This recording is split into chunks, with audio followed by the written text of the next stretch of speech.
주의해 봐야 될 부분은 전이라는 개념이에요. 근원적으로 무엇을 트랜스퍼런스라고 하느냐 하는 얘기를 코우시 우리 프로이드는 자기 이론을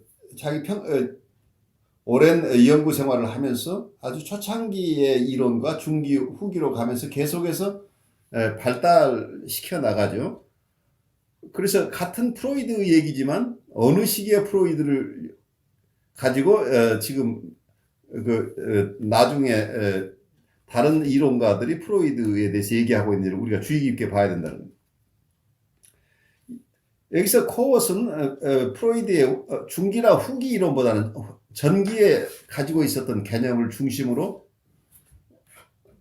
프로이드를 이해하고 그렇게 이해한 프로이드의 이론 위에 자기 이론을 지금 펼치려고 준비하는 단계죠. 근데 여기서 가장 중요하게 떠오르는 게 전이가 뭐냐고 할 때 우리가 보통 여러분들이 이해하고 있는 전이는 여기서 코우시 얘기하는 임상적 전이죠. 임상에서 과거의 중요한 대상에게 가졌던 정서가 무의식 속에 있던 것이 분석가에게 투사된다. 이제 이렇게 이해하고 있죠. 그래서 어떤 무의식에 있던 것이 나온다는 점에서 심리 내적인 것이기도 하지만 또 한쪽에서는 대인 관계 속에서 일어나는 거죠. 그래서 대인 관계 속에서 이 전이가 일어난다고 보통 우리가 분석가의 관계에서 전이가 일어난다. 또 일상 삶 안에서도 과거의 중요한 대상과 비슷한 사람, 어떤 전이가 일으킬 만한 대상을 만나면 과거의 원대상에게 느꼈던 정서가 새로운 대상에게 투사되는 경우를 얘기한다. 이렇게 보통 얘기를 하는데 이런 일반적으로 받아들이는 전이 개념보다 그 앞서 있었던 프로이드의 전이 개념을 여기서 중요하게 살려내고 있어요. 원래의 지정학적 이론이 프로이드가 가졌던 1차 구조 이론이라고도 얘기를 하는데 우리가 이고, 이드, 슈퍼 이고라고 하는 이런 구조 이론, 스트럭처럴 티어리가 있기 이전에 그 이전에는 초기에 꿈 분석이나 이 책을 읽어보면 프로이드가 이해했던 우리의 마음은 어떤 것이냐면 무의식의 세계가 있고 그리고 전의식의 세계가 있고 의식의 세계. 여기서 전의식 체계 시스템이라고 시스템 unconscious, 시스템 pre-conscious, 시스템 conscious 이렇게 세 가지 어떤 지정학적 마치 우리가 지도를 놓고 땅이 셋으로 나눠 있는 것 같은 이런 토포그래피컬 티어리를 가지고 있었어요. 그런데 이 전의식이라는 개념은 무의식과 의식의 중간 레벨에 있어서 이건 무의식과도 접촉을 하고 의식과도 접촉한다. 이제 이런 이론을 가지고 있었는데 무의식 속에 어떤 억압된 게 있다고 한다면 아까 얘기대로 무의식에 갇혀 있는 어떤 욕구나 과거의 어떤 상처 때문에 외상 때문에 유아의 욕동이나 이와 관련된 기억들이 무의식 속에 갇혀 있었다고 하면 이 갇혀 있는 욕동과 이와 관련된 기억, 메모리가 어느 순간에 무의식에 있던 것이 전의식으로 오게 되는 경우가 있다는 얘기죠. 그래서 무의식 속에 이걸 여기서 어떻게 표현하고 있냐면 전이란 무의식이 전의식으로 침입한 것이다. 무의식이 전의식에 침입한 것이다. 라고 마치 군대 용어를 사용하고 있죠. 그렇지만 사실은 제가 이걸 좀 평탄하게 푼다면 무의식 속에 있었던 정신의 내용물, 여기서는 욕동이나 그 욕동과 관련된 기억, 이것이 그 욕동과 관련된 기억, 경우에 따른 팬터시일 수도 있고 정서일 수도 있고 여러 가지 것들이 있을 텐데 이것이 어느 순간에 무의식의 세계로부터 전의식 세계로 월경한다. 넘어왔다. 이게. 넘어오는 것을 그러니까 무의식 세계 자체가 전의식을 점령했다. 이제 이렇게 표현하는 돼 있지만 사실은 무의식 속에 갇혀있던 것들이 전의식 속에 왔다는 건데, 전의식으로 옮겨왔다고 하는 사실, 이거 자체가 트랜스퍼런스라는 거예요. 그래서 이건 대인관계적인 개념이 아니고 처음에는 심리 내적인 개념이었다는, 우리 마음의 한 부분이 다른 마음의 어느 한 부분에 있던 것이 다른 부분으로 갔다죠. 근데 그 의미를, 이 개념을 가지고 설명을 할 필요가 있는 것은 여기 이 책에서 잘 설명이 안 되고 있지만, 왜 전이 개념 자체를 프로이드가 봤던 것은 프리에더퍼럼, 그러니까 뉴로시스, 신경증 레벨에 있는 사람들은 전이가 일어나서 정신분석이 가능하지만, 신경증적 레벨이 되지 않은 프리에더퍼런 환자층들은, 사이카틱하거나 보더라인 이런 층들은 전이가 일어나지 않는다고 봤던 이유가 뭐겠어요?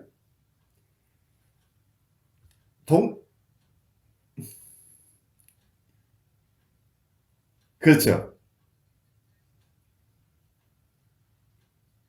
바로 그거잖아요. 그러니까 자기애적 전이라고 할 때는 나중에 여기 코웃이 자기애적 전이 나르시스틱 트랜스퍼런스라는 용어를 써서 전이의 개념을 넓혔어요. 이 전이의 개념을 넓히기 위해서 필요했던 단계가 이거라는 거죠. 왜냐하면 전이를 인터퍼스널한 관계로 본다면 두 개의 독립된 인격과 본인이 있어야죠. 그러니까 자기와 대상과의 관계라고 한다면 일단 이자 관계가 있어야죠. 독립된 인격이라는 얘기예요. 보통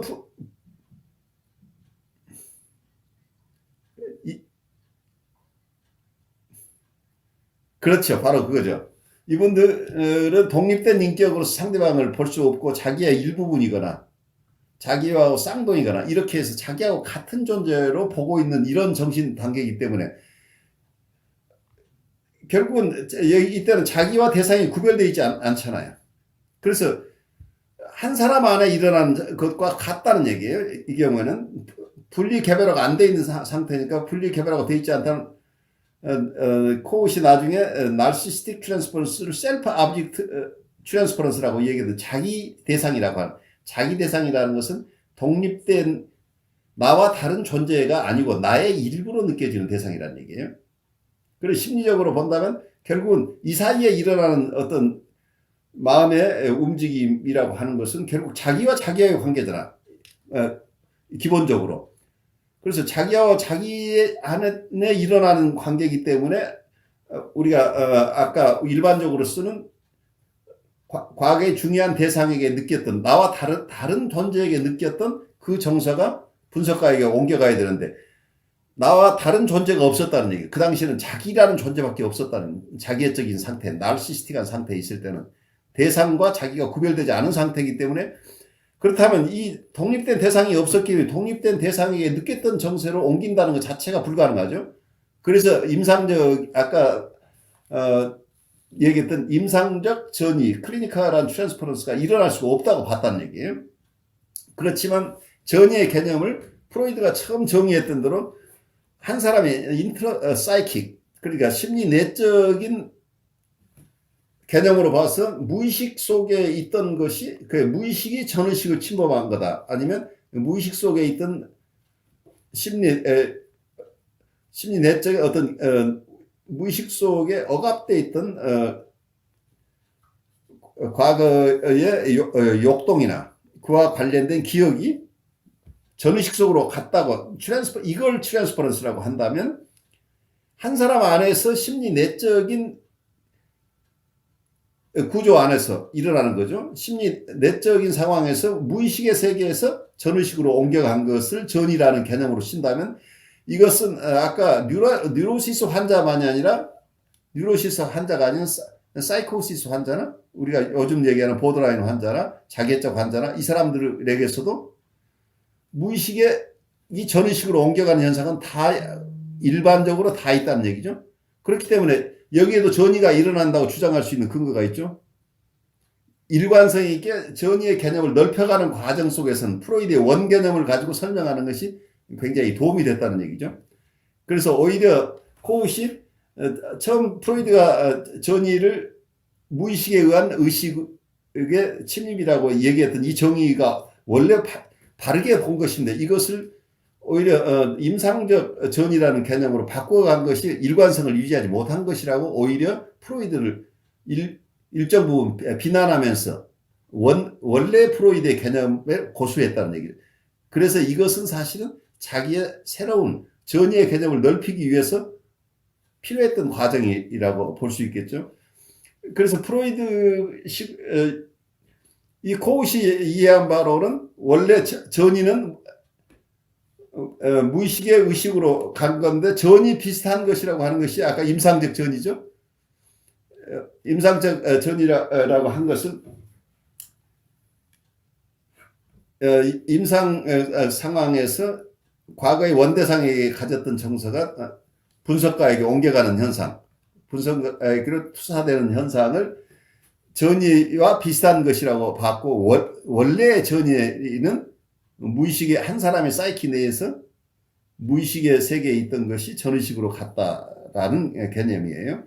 근데 이 개념은 굉장히 중요한데 사실은 이 코웃의 얘기가 일면 굉장히 타당한 이유가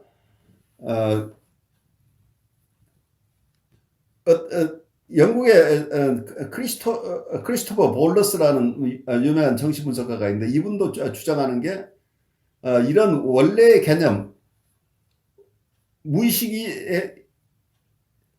이런 무의식이 의식화되는 과정에 중점을 두고 봐야 되나. 그러니까 아까 무의식에 있던 것이 전의식에 왔다는 얘기는 전의식에서 의식으로 통하니까 결국은 크게 보면 무의식의 의식화 과정이죠. 그래서 자유현상이 일어나는 것 자체가 뭐냐고 할 때 자유현상은 결국은 무의식의 세계에 접근하는 방법이 툴이 자유현상이라고 이해를 하죠. 아까 크리스토퍼 볼러스도 봤던 건 이런 것들이에요. 그래서 이 무의식의 의식화가라고 하는 얘기는 또 깊이 얘기를 하면 무의식이라고 하는 것은 우리가 합리적이지 않은 세계죠. 라직이 통하지 않은 거죠. 그 속에서는 논리가 없고 시공간이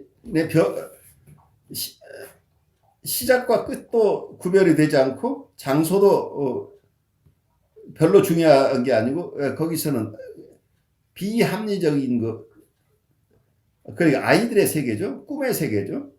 꿈의 세계는 라디칼한 세계가 아닌데 이 속의 세계가 합리적인 세계라고 하는 게 전의식이나 의식의 세계를, 그러니까 1차적 사고방식이 지배하는 세계가 무의식의 세계라는 얘기. 2차적인 사고방식, 논리적인 사고방식이 적용되는 게 전의식의 세계인데 결국은 무의식 속에 갇혀 있었던 어떤 기억이 전의식을 통해서 의식화된다고 하는 것은 여기서는 합리적인 논리의 세계에 접근한다는 얘기죠.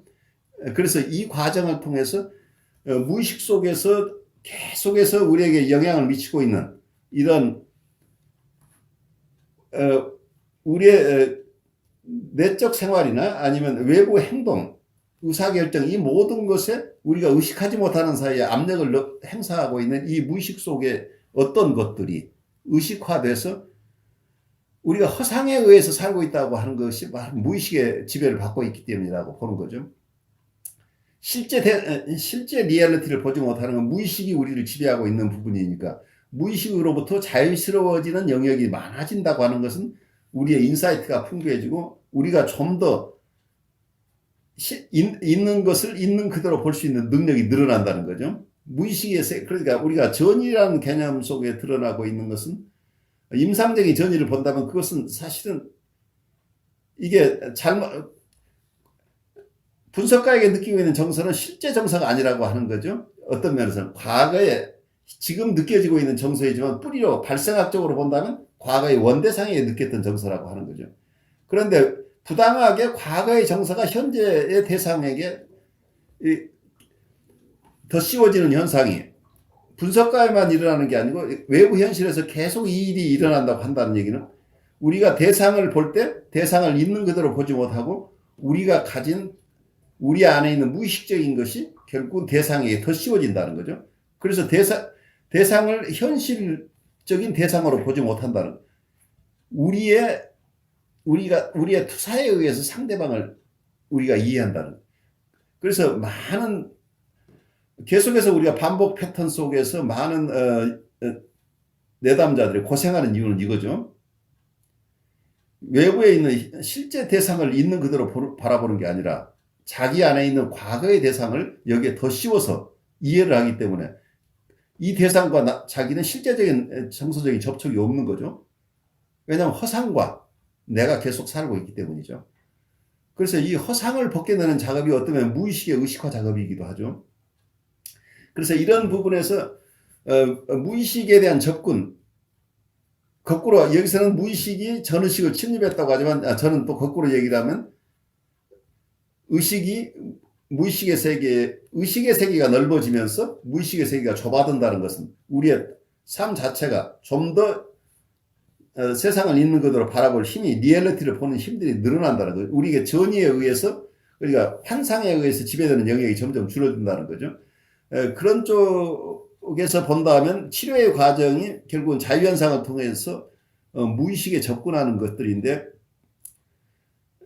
이런 전의 개념을 가진 크리스토퍼 볼라스가 하는 얘기는 요즘 많은 이론가들이, 많은 정신분석가들이 너무 쉽게 해석적인 접근을 함으로써 본인의 심리 내에서 일어나야 될 무의식의 의식화 과정이 충분히 일어나지 않고 있다고 하는 거죠. 그래서 임상적인 실패가 일어나는 것은 자유현상이 보장되지 않고 있다는 거예요.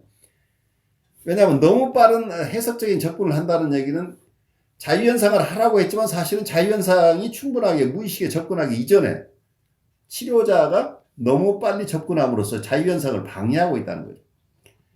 그래서 어떻게 보면 특히 대상관계 이론가들이 아주 초기부터 해석적인 접근을 하는 것을 거기에 대해서 그것이 부당하다고 보는 견해를 가진 사람들이 꽤 있는데, 어떤 크리스토퍼 볼라스가 보는 부분도 너무 성급한 해석적인 접근이 환자 스스로가 자기의 무의식에 접근해야 되는 것들을 놓치게 하는 과정을, 어쩌면 그것이 근원적으로 봉쇄돼 버린다는 거죠. 치료자가 분석가가 너무 빨리 자기 해석적인 접근을 하면 자율적으로 자유현상을 통해서 자기 스스로 무의식에 도달해야 되는 이 과정이 생략되어 버린다. 그렇다면 치료가 안 된다는 얘기가 되죠. 그래서 자유현상에 대해서 원래 프로이드가 얘기했던 그 자유현상에 더 근접해야 된다고, 좀 더 원래 프로이드가 강조했던 자유현상의 기법을 좀 더 보장해야 된다. 이게 크리스토퍼 볼라스가 한 얘기인데, 여기 코옷이 얘기하고 있는 것도 같은 맥락에서 전이 개념, 트랜스퍼런스 개념을 원래 프로이드가 주장했던 무의식에 의한 전의식의 침입, 이런 개념, 이 무의식과 전의식 간의 관계 속에서 일어나는 어떤 내용물에 우리가 억압된 욕동이나 그 기억들이 전의식 속으로 옮겨가는 현상, 이걸로 포커스를 맞추는 것이 더 중요하지 않느냐고 하는 이 주장과 서로 맞닿아 있다는 거죠. 그래서 이 얘기는 사실은 굉장히 중요하게 치료적인 접근, 분석가의 태도, 치료에 대한 인식, 이 전반적인 것에 영향을 미친다고 봐요. 그래서 코웃이 여기서 주장하고 있는 얘기를 우리가 좀 경청할 필요가 있지 않나 싶어요. 굉장히 중요한 지점을 지적하고 있는 거죠. 프로이드 안에 있었던 개념들을 프로이드가 과거는 가지고 있었지만 충분히 강조하지 않았던 것을 이분은 지금 강조를 하고 있는 거죠. 여기 중리배가 진전되는 영역이라는 이 도표 속에는 오른쪽 그림을 보면 한쪽은 전이 영역이 있고, 그리고 억압 장벽이 중간에 가로놓여 있고, 위에는 자아와 밑에는 원본능이라고 되어 있죠. 그 다음에 왼쪽에 보면 중리바가 진전되는 영역이라고, 그래서 거기에 두 개의 줄로 그어져 있는 억압 장벽이 어느 지점에서 끊어져 있죠.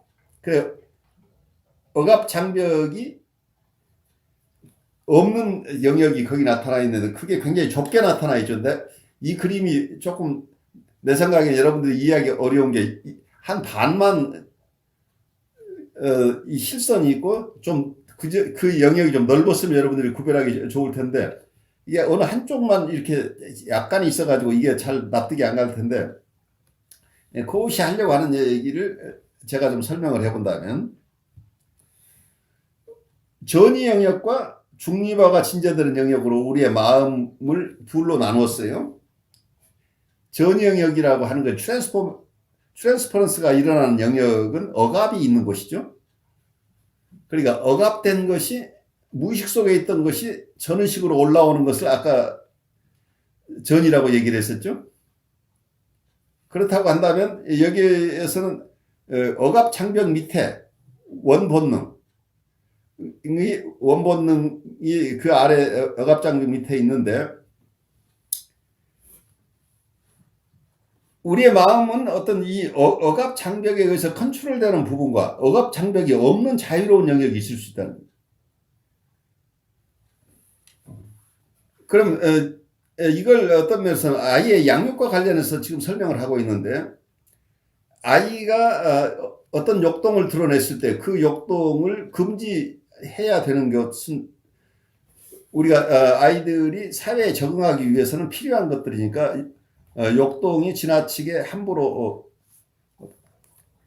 잘못 쓰이지 않도록 컨트롤할 필요는 있겠지만 아이가 알아듣도록 잘 설명하는 부모와 무조건 절대적으로 금지시키는 부모가 다르다는 거죠. 그래서 아이가 자기가 심하게 치매적으로 느껴지지 않도록 아이에게 충분하게 설득해서 교육을 하고 있는 환경이라고 한다면 여기에서는 억압이 일어나지 않아도 된다는 얘기예요. 어떤 사람은 성숙하는 과정에서 억압의 양이 다른 사람보다 훨씬 많은 사람이 있고 어떤 사람은 억압된 게 별로 없고 이 중립화가 진전되는 영역이 어떤 사람은 굉장히 넓다는 얘기죠. 중립화가 진전되는 영역이라고 하는 것은 이 또는 따로 억압이 일어나는 게 아니고 여기 원본능과 자아 사이에 큰 갈등이 없는 그런 영역이라고 하는 자아심리학자들이 어쩌면 conflict free area라고 얘기를 하기도 하는 갈등이 없는 우리의 언어 기능이나 우리가 운동 기능이나 이런 것은 우리의 마음의 갈등과 상관없는 것들이 우리의 마음에 기억하고 하는 것들은 여러 가지 기능들이 우리의 심리를 전부가 어떤 우리 욕동과 거기에 대한 방어로만 이해를 할 수는 없다는 거죠.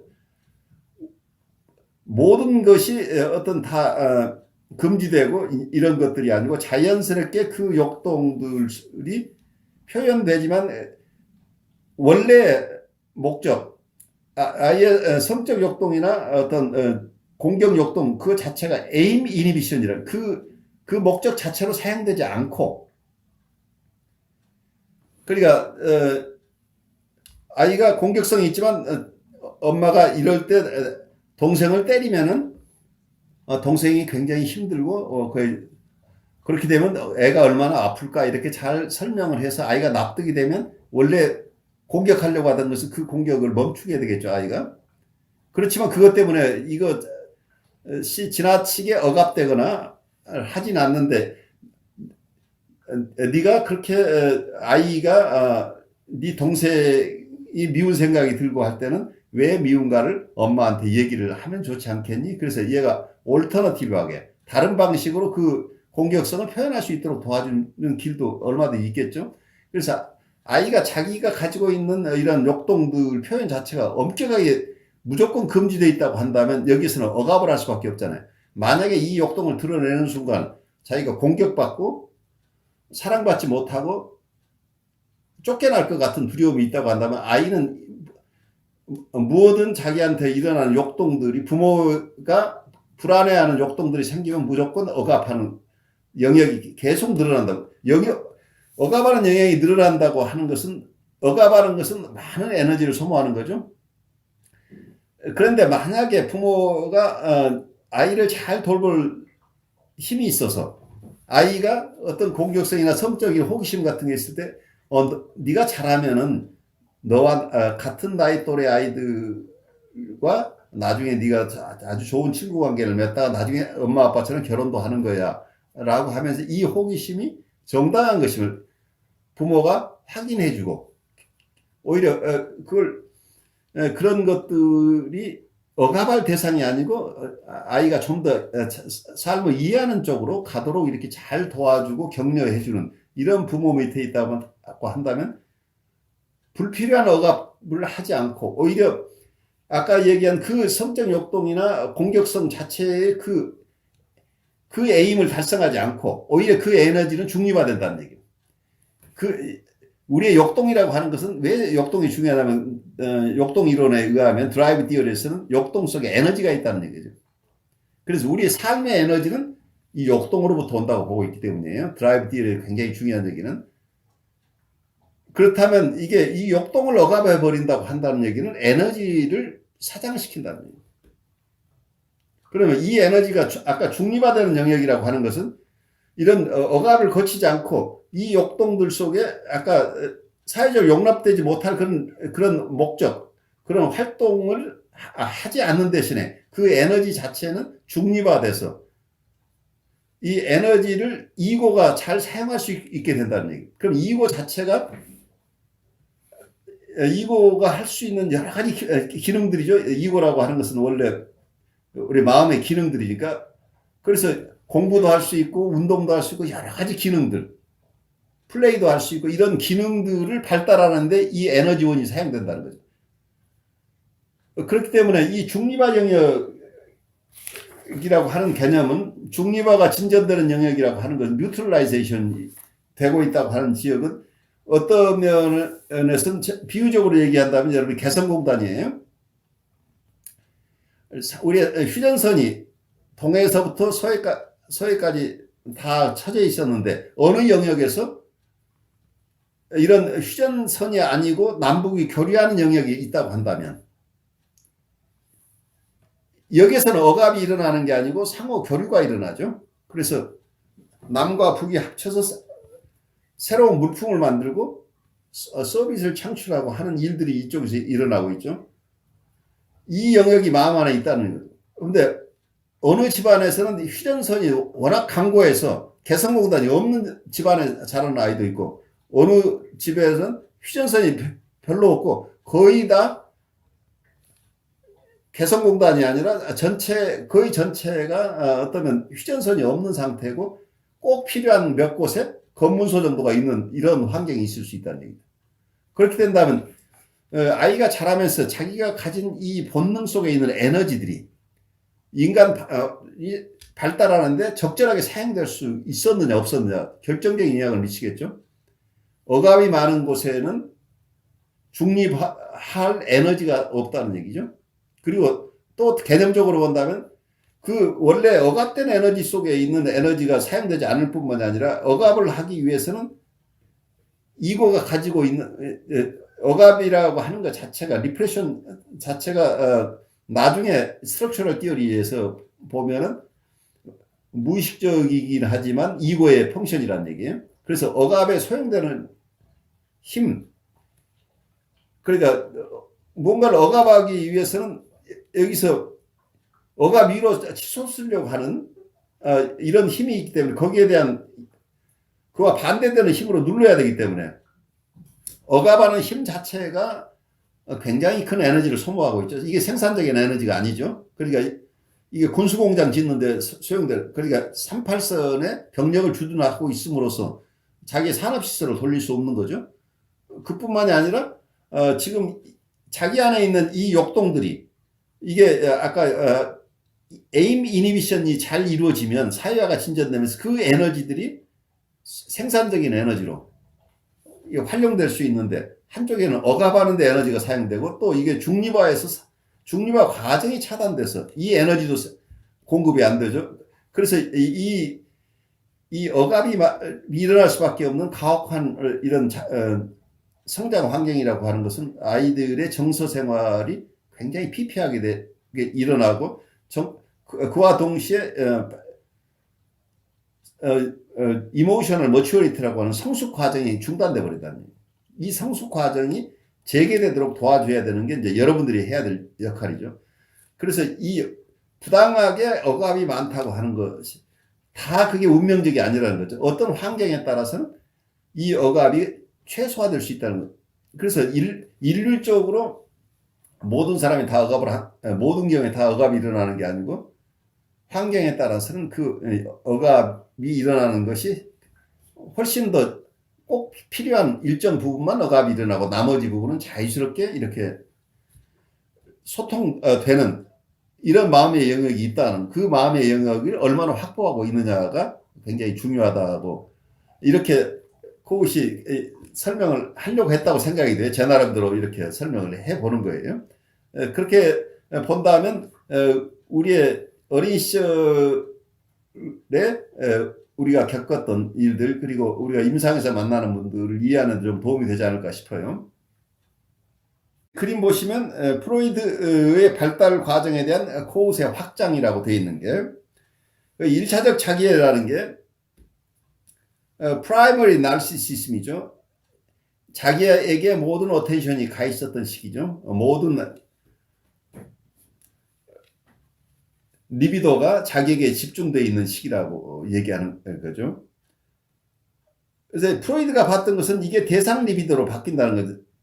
1차적 자기에서 대상 리비도로 옮겨가는 대상 사랑, 자기 사랑으로부터 대상 사랑으로 옮겨가는 과정에서 첫 단계는 동성애적 대상을 찾아 나섰다가 나중에 이성애적 대상을 찾아서 결국 대상 사랑을 완성한다. 이런 시나리오를 가지고 있어요.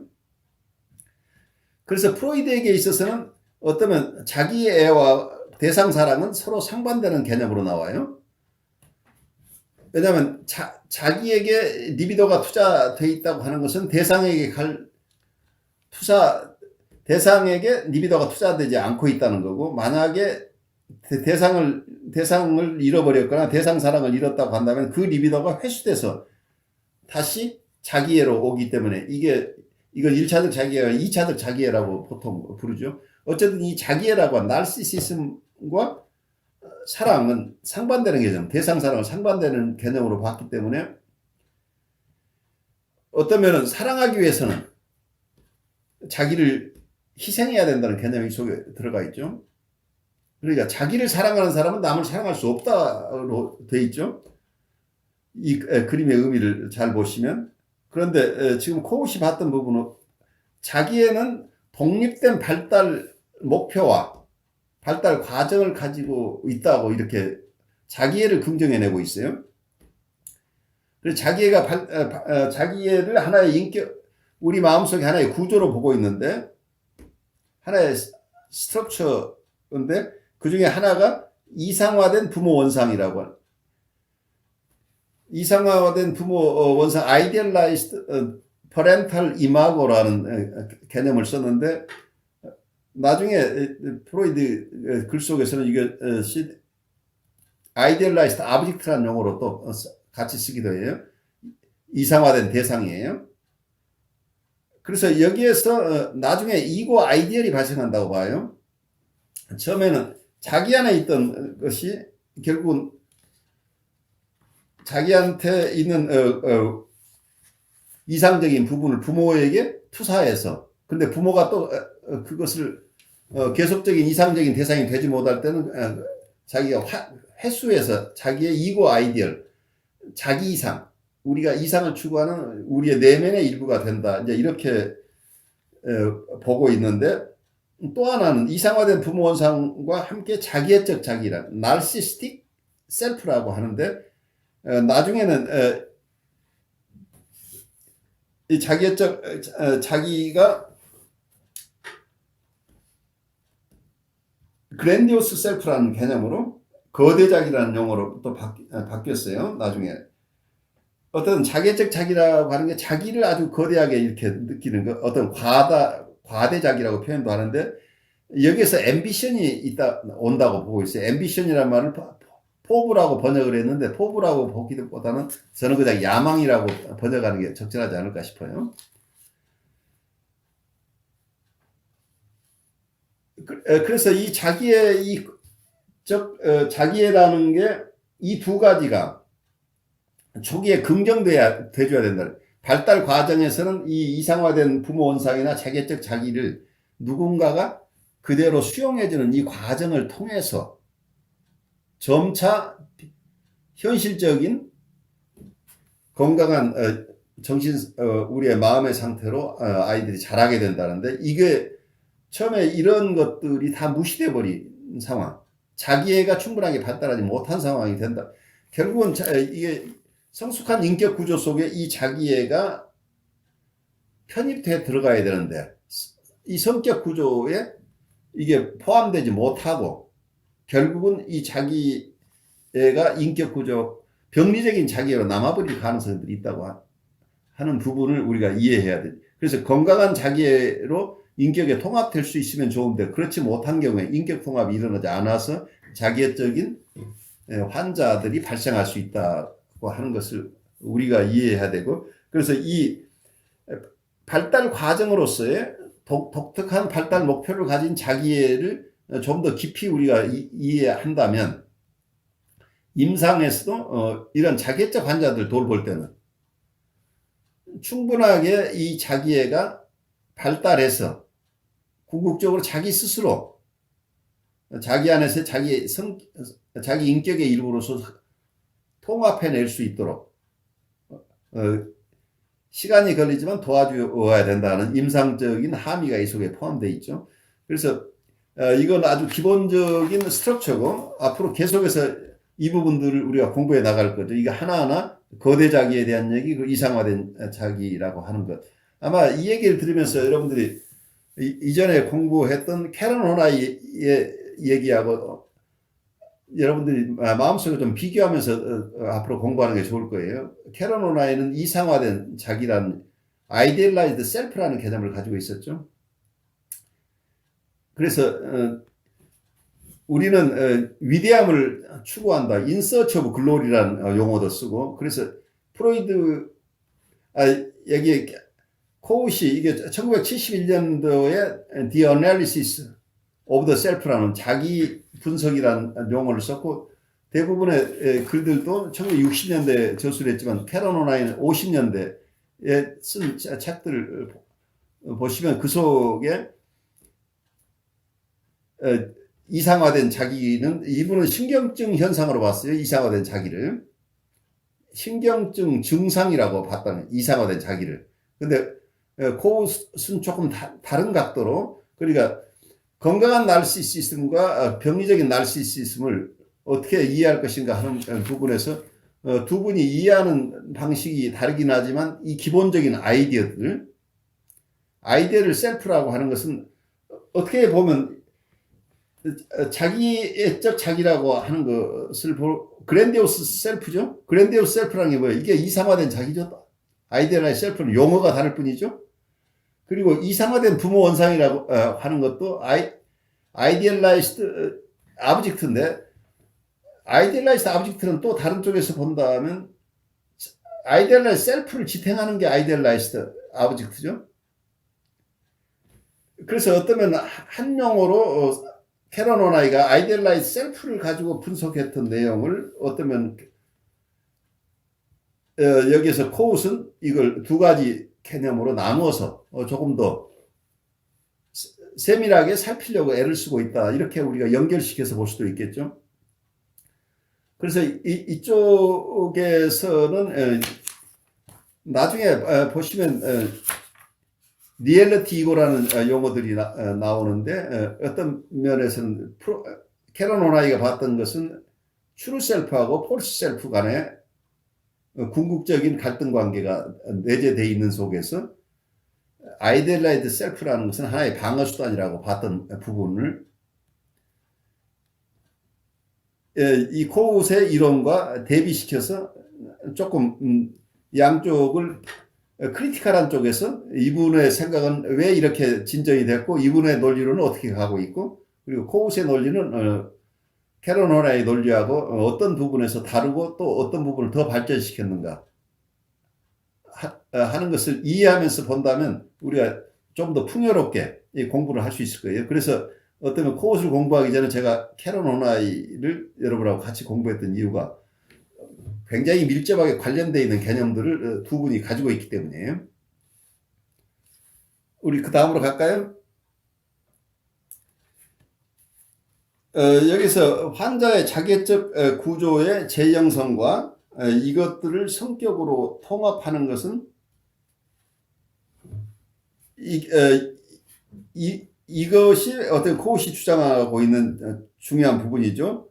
환자의 자기적 구조를 다시 재형성해서 궁극적으로 이것을 성격 속으로 통합이 일어나야 돼. 인격 통합, 인티그레이션이 일어나서 건강해지게 되는데 이 자기애를 인정해주고 그리고 자기애가 궁극적으로 내담자 스스로 이걸 자기의 성격 구조의 일부로 잘 승화시켜서 받아들일 수 있도록 이게 도와주어야 되는데 그래서 이 자기의 애적 구조의 재형성을 도와주고 궁극적으로는 성격 통합에 이르기까지 가는 이런 치료 기법을 코우시 우리에게 제시할 거예요.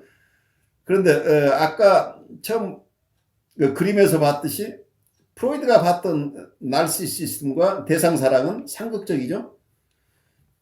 대상을 사랑한다고 하는 것은 자기를 비워내는 과정이, 자기 사랑에 반대되는 말을 대상사랑으로 봤던 거죠.